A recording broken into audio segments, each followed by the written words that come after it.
What's up, YouTube? Shawn DaGamer here, and we are going to be going over and discussing NXT TakeOver Chicago. Normally, they do a takeover like during the main four pay-per-views: SummerSlam, WrestleMania, Royal Rumble, and Survivor Series. But I guess they're going to start doing a few more shows. They are traveling more, so this one is coming the night before Backlash tomorrow, January, February, March, April, May 20th. So this is going to be the preview and predictions. Always check out the links in the description below to be updated. As of right now, we only have 5 matches on this card, but that is scheduled to change. I wouldn't be surprised if they threw in another women's match, a surprise Aleister Black match, or a surprise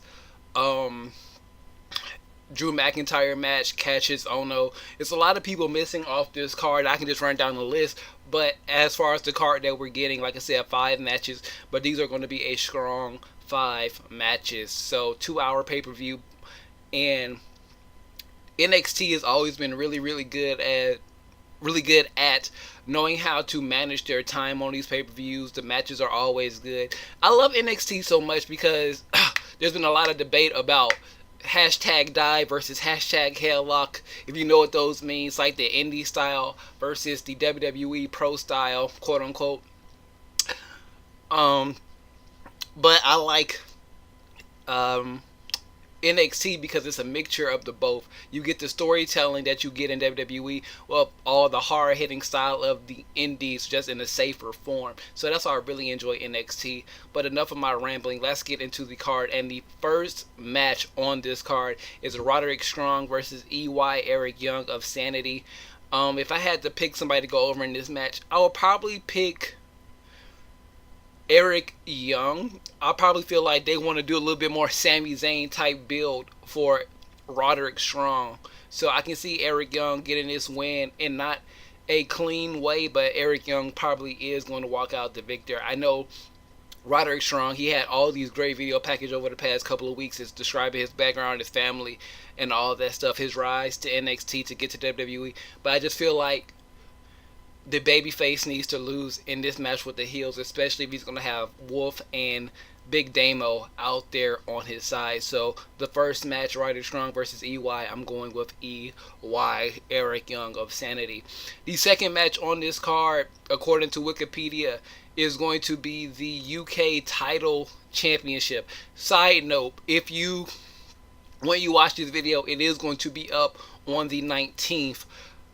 They are running a UK Championship special. It is live, not live, but it is on the network now. So after I get done recording this review, wash my face, get a little cool because it's hot in this room as I'm recording. We're going to go watch that. But Pete Dunne versus Tyler Bate. Tyler Bate, I'm pretty sure he's been having matches all over the UK with this title. Pete Dunne is doing some matches as well in the UK and wherever he's been booked. I'm going with Pete Dunne. I've been a Pete Dunne fan ever since he was first introduced to me to the UK tournament. I started doing some research on him, and I'm really enjoying the work of Pete Dunne. I love Tyler Bate, but when it comes to Mustache Mountain, I like Trent Seven more. Trent Seven just has everything it takes to be a WWE champion. Yes, I said it, WWE champion. And the future, whether it's next year, 3 years from now. But I do see Trent Seven being a main event player in the WWE. So I would like to see, especially if they're going to start doing a UK show, I would rather see a heel launch the show. They can do the whole history, like, when they introduced the UK title to WWE, Tyler Bate, the underdog, he won the title. Then at TakeOver, Pete Dunne got the title back, and then they can just go from there with a babyface chasing the heel, because that's always a way to sell money with the babyface. The babyface chasing the heel. So I'm going with Pete Dunne in this match. So far, we have 2 heels going over, but I would not be surprised if Tyler Bate win this match just because of some other things that's going to happen on the show. Then you have the Authors of Pain versus DIY in a ladder match for the tag team titles of NXT. Rumor has it that Ciampa is hurt. I just quickly heard something about that when I was like doing my morning stuff, and I had like wrestling stuff playing in the background. I heard somebody mention that Tommaso Ciampa might be injured. Johnny Gargano is getting new theme music, so I don't know.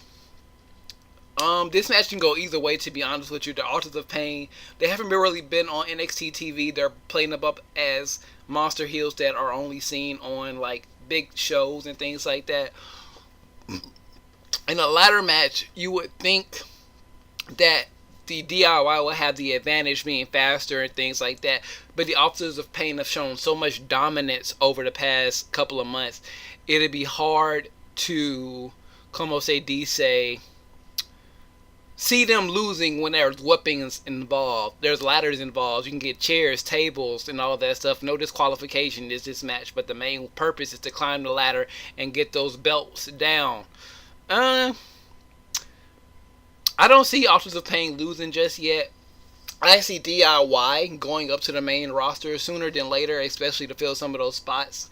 They just broke up Golden Truth. The Revival is injured, so I can see this being DIY's swan song going into SummerSlam. I'm sorry if I start wiping. I'm starting to get a little sweaty. Like I said, it's hot. I turn the fans and stuff off, close the window. That way we can get the best audio possible. Then we go into the triple threat match for the women's title. Asuka versus Ruby Riott versus Nikki Cross. This match was first scheduled to be a fatal 4-way, including Miss Amber Moon, but she is suffering a shoulder injury. It's not that bad. She'll be back sooner than later. I wouldn't be surprised if she makes a surprise appearance on this show. Who's going to win? Asuka, obviously. I love me some Nikki Cross. Nikki Cross is amazing talent. Ruby Riott, the former Heidi Lovelace, she's still gaining attention, garnering attention with the NXT crowd. Nikki Cross, I still want to see Asuka versus Nikki Cross for the title, one-on-one. I don't even care if Asuka wins. I just want to see that match. I just want to see them go crazy on each other. Anyways, Asuka will retain the women's title. And for the main event of the evening, we have Bobby Roode versus Hideo Itami. 3 years he has been with the company. Speaking of Hideo Itami, formerly Kenta in New Japan and if we're the West, the Eastern Hemisphere. Bobby Roode is your champion. I don't see Bobby Roode losing the belt, so I'm going with Bobby Roode. Hideo Itami will put on a great main event. This will be probably his breakout main event match. His match with Roderick Strong a few weeks ago was great, but I think this match with Bobby Roode is great at in-ring psychology, telling a story and all that stuff. So it's going to be a great match. I can see this match going 25 to 30 minutes. Bobby Roode will retain. So going over the card the first time, let's go over it again. Roderick Strong versus Wolf. If I'm going with Bobby Roode winning, I can see EY winning just so they can build up Roderick Strong a little bit more as the underdog babyface. But I wouldn't be surprised if Eric Young loses. Or I wouldn't be surprised if Eric Young wins, I should say. But there is a strong possibility of him, Roderick Strong, losing. So I'm still going to keep my pick of EY winning. Tyler Bate versus Pete Dunne. AOP versus DIY. I'm going AOP. Asuka versus Ruby Riott versus Nikki Cross. I'm going Asuka, and Bobby Roode will retain his title against Hideo Itami. That is the predictions for this card. 5 matches. The fuck was that?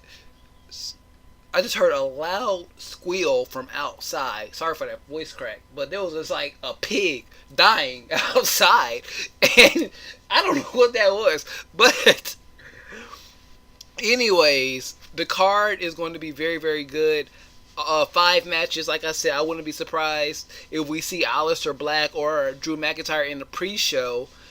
But one more time for you guys: EY over Roderick Strong, Pete Dunne over Bate, AOP over DIY, Asuka over her 2 challengers, and Bobby Roode over Itami. With all that being said, please check out all the links down below. Facebook, Instagram, Twitter, and Twitch. I do have the VidMe account activated. There's no videos over there right now, but it'll be greatly appreciated if you did go over there and subscribe. I am going to start posting videos over there starting as soon as next week. Monday or Tuesday, so be on the lookout for that. I think that's it. Facebook, Instagram, Twitter, Twitch, all in the description, along with more if you want to donate to help support the channel. My PayPal is down there. I am thinking about making a Patreon as well, some other videos throughout the week. That way you guys, if you want to support the channel, you can do it through those means. I am also working on live streaming, so we can start doing things like that. Maybe some live gaming. You guys can join me on the action. Some live wrestling results. You know, I'm not going to show, you know, especially if I do it on YouTube or Twitch, I'm not going to show the images, but you'll hear the match in the background lightly as me, probably my cousin or whoever is over here at the time, commentate over the action, giving you our live thoughts and reactions. Subscribe if you're new to the channel, and if you are new to the channel, or if you're already a previous subscriber, make sure you hit that notification button to make sure you know when all the new videos are instantly uploaded to the channel, like this one. Share the video out with your friends so they can get in on all of the fun and conversation. Liking always shows your support, but if you don't like me, the video, or the pay-per-view, please leave a dislike. I encourage all type of interaction, whether it's positive or negative. But if you do leave a dislike, leave a comment on why you dislike the video so I can improve and do better in the future. All that being said, you can like, comment, subscribe, all those things that I have mentioned already. Whew. I am Shawn DaGamer. It's hot as fuck and I'm about to pass out, and I am out of here.